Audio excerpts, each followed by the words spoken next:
हरे कृष्णा। आप सभी को भगवान जगन्नाथ के स्नान यात्रा महोत्सव की हार्दिक शुभकामनाएं। ज्येष्ठ पूर्णिमा की तिथि पर हर वर्ष श्री जगन्नाथपुरी धाम में स्नान यात्रा का महोत्सव मनाया जाता है तथा जहां भी भगवान जगन्नाथ के विग्रह हैं वहां भी इसी तिथि पर यह उत्सव मनाया जाता है। किंतु प्राचीन काल में इस उत्सव का प्रारंभ हुआ था जगन्नाथपुरी से ही। तो स्नान यात्रा के नाम से हमारे मन में जो चित्र उभरता है वो है भगवान के अभिषेक का, उनके स्नान का।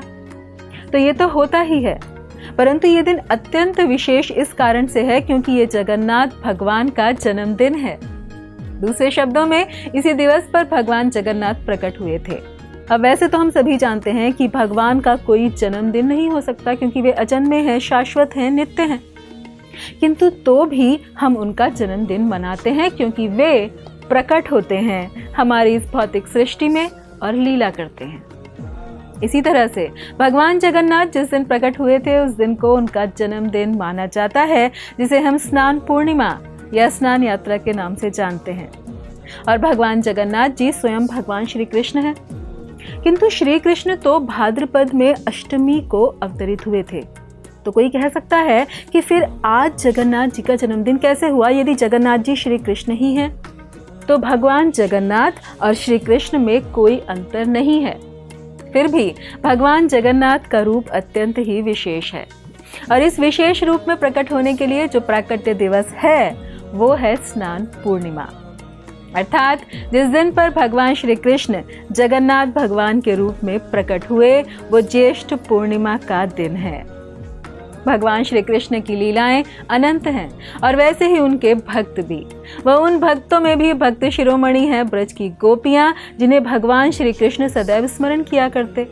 द्वारिका में 16,108 रानियों के साथ रहते हुए भी कभी नींद में यशोदा मैया को याद करते, तो कभी गोप ग्वालों को, तो कभी गोपियों और राधा रानी को, जिससे सभी रानियों को उन लीलाओं के विषय में अत्यंत ही जिज्ञासा हुई और तब उन्होंने बलदेव भगवान की मैया रोहिणी जी से इस विषय में प्रार्थना की। तो रोहिणी मैया ने ये कहकर लीलाओं को सुनाना प्रारंभ किया कि जब श्री कृष्ण और बलराम यहाँ नहीं होंगे तभी मैं सुना सकती हूँ, क्योंकि यदि वे सुन लेंगे तो तुरंत सब कुछ छोड़कर वृंदावन चले जाएंगे। और ऐसा कहकर सभी ने सुभद्रा को, जो कि श्री कृष्ण और बलराम की बहन है, उन्हें दरवाजे पर बाहर खड़ा कर दिया ताकि कोई भीतर ना आ सके।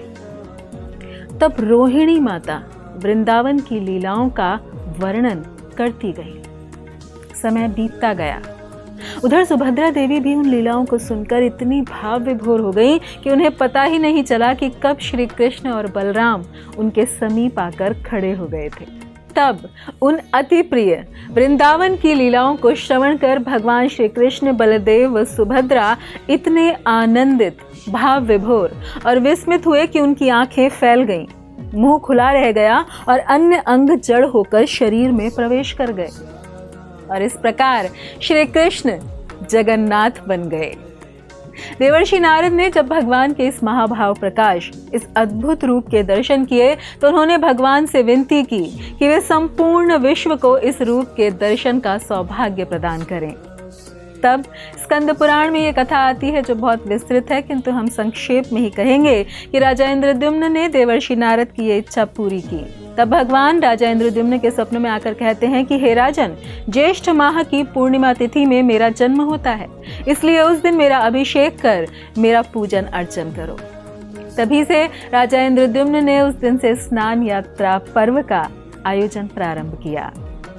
जगन्नाथपुरी में भगवान जगन्नाथ के अनेक उत्सव होते हैं और उन सभी उत्सवों का आरंभ होता है स्नान यात्रा से।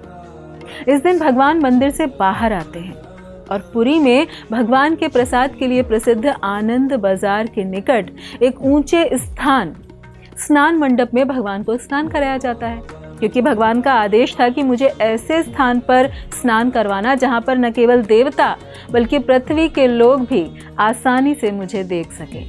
जगन्नाथ मंदिर के हस्ती द्वार के निकट एक कुआं है जो भगवान के आदेश पर राजा इंद्रद्युम्न ने खोदा था।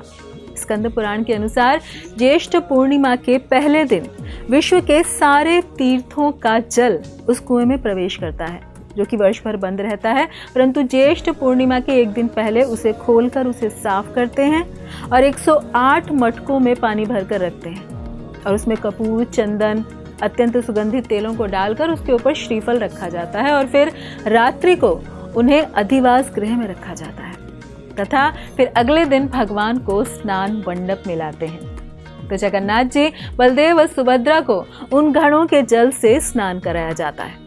ऊपर से सुगंधी पुष्पों की वर्षा होती है और समुद्र से भी ठंडी शीतल पवन आती है, जिससे भगवान को अब सर्दी हो जाती है, बुखार आ जाता है।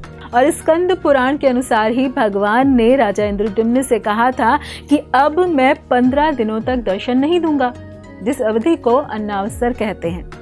और ये भी कहा कि अंतःपुर में अब मैं लक्ष्मी जी के साथ रहूंगा और उस समय ऐसा भोजन मुझे देना जो बीमार व्यक्ति के लिए अच्छा होता है। और जब जड़ी बूटियां और कषाय इत्यादि लेकर मैं स्वस्थ हो जाऊंगा तो 15 दिन बाद मुझे रथ में बैठाकर घुमाने ले जाना, मैं सैर करना चाहूंगा। स्नान के ही दिन संध्या को भगवान का गजवेश अर्थात हाथी का वेश होता है, जिसकी कथा कुछ ऐसी है कि गणपति भट्ट नामक एक परम ब्रह्म का उपासक था, जिसने सभी शास्त्रों को पढ़कर यह निष्कर्ष निकाला कि परम ब्रह्म का दर्शन करने से जीव मुक्त हो जाता है। और शास्त्रों में ही उसने पढ़ा था कि जगन्नाथपुरी में परब्रह्म निवास करते हैं, परंतु कहीं से उसके मन में यह बैठ गया था कि परब्रह्म की सूंड होती है। इसलिए वे जगन्नाथपुरी आए भगवान के दर्शनों के लिए। जब वे ज्येष्ठ पूर्णिमा के दिन वहां पर आते हैं तो उन्होंने देखा कि अरे, इनकी तो सूंड ही नहीं है, तो ये परब्रह्म नहीं है। और परब्रह्म होते तो उनके दर्शन करने वाले वापस कैसे जाते, उन्हें तो मुक्ति मिल जानी चाहिए थी। तो वो वहां से निराश होकर जाने लगे। ये देखकर जगन्नाथ जी को दुख होता है और वे एक ब्राह्मण का रूप लेकर उसे समझाते हैं कि अरे गणपति भट्ट, रुको, यही हैं वो जिनसे मिलने के लिए तुम आए हो, दोबारा जाकर देखो। और जब गणपति भट्ट वापस जाकर देखता है तो वास्तव में जगन्नाथ जी और बलदेव जी का हाथी का सर था, लंबी सूंड और हाथी के दांत थे। और तब उसे विश्वास हो जाता है कि यही परब्रह्म है, यही भगवान है, यही हैं जिनको मैं मानता हूँ। तब से हर स्नान यात्रा के दिन शाम को भगवान का गज वेश होता है, यानी हाथी का वेश, और सुभद्रा जी को कमल का श्रृंगार कराते हैं। तो भगवान की महानता देखिए, जिन भगवान को ब्रह्मा ही नहीं महादेव शिव जी भी पूजते हैं, वे अपने भक्तों की इच्छा पूर्ण करने के लिए कभी जगन्नाथ बन जाते हैं तो कभी गजानन का स्वरूप धारण कर लेते हैं। यही कारण है कि उन्हें भावग्राही पुकारा जाता है। तो आइए आज इस अत्यंत महत्वपूर्ण दिवस पर भक्त वत्सल भावग्राही भगवान श्री जगन्नाथ की शरण ग्रहण करें व इस मानव जीवन को सफल करें। धन्यवाद। हरे Krishna. Hare Krishna. If you like this video, please subscribe to our channel and do not forget to hit the bell icon. So keep on watching more videos to have super blissful life. Stay tuned.